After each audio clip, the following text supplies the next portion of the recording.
যা Australian high commissioner call on করেছেন secretary জেনারেলের উপর এবং দুই দেশের মধ্যে সার্বিক সম্পর্কের বিষয়ে আলোচনা হয়েছে।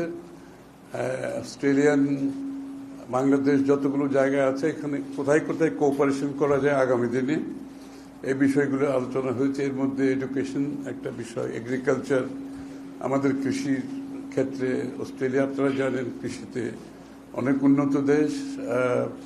অস্ট্রেলিয়ান বিনিয়োগের বিষয়টা এখানে এসছে বিভিন্ন ক্ষেত্রে এবং বাংলাদেশের যারা অস্ট্রেলিয়াতে আছে আমাদের ইমিগ্রেন্টস, এখানে ইমিগ্রেন্টসদের কিছু সমস্যা আছে দুই দেশের মধ্যে, এগুলোর সমাধানের বিভিন্নভাবে কিভাবে তারা চিন্তা করছে কথাগুলো উঠে আসছে এবং আগামী দিনে এগুলোর সমস্যা কিভাবে সমাধান করবেন এটাও আলোচনায় উঠে আসছে।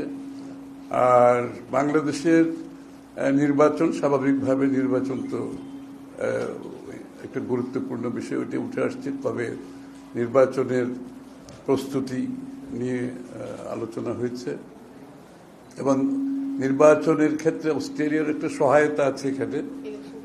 ইলেকশন কমিশনের উপর একটা বড় ধরনের সহায়তা তারা করে এবং সেটা করছে ইতিমধ্যে এবং তারা সেটা এগিয়ে নিয়ে যাচ্ছে। তারা চাচ্ছে একটি সুষ্ঠু নির্বাচন যাতে বাংলাদেশে হয়ে যায় এবং তার জন্য তাদের সহযোগিতা অব্যাহত থাকবে। তাদের বাংলাদেশের সার্বিক রাজনৈতিক পরিস্থিতি এবং আমাদের আগামী দিনের বাংলাদেশে আমরা আমাদের রাজনৈতিক পথ পরিবর্তন করে একটা গণতান্ত্রিক বাংলাদেশ এবং তার ফলশ্রুতিতে যে দুই দেশের মধ্যে সম্পর্কগুলো গড়ে ওঠার প্রয়োজনীয়তা আছে সেগুলো গুরুত্বের সাথে আলোচনা হয়েছে।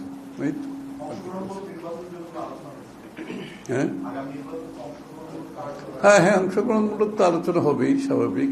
অংশগ্রহণ নির্বাচনের মধ্যে আমরা এটা উঠে এসেছে যে বাংলাদেশের মানুষ বিগত 3-4টা নির্বাচনে তারা ভোটাধিকার প্রয়োগ করতে পারে নাই।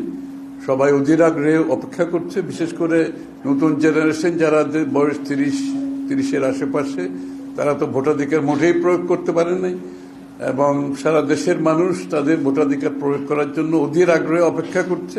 সুতরাং আমরা মনে করছি, ওরাও মনে করছে, সবাই আগামী নির্বাচনে ভোটার টার্ন আউট খুবই ভালো হবে।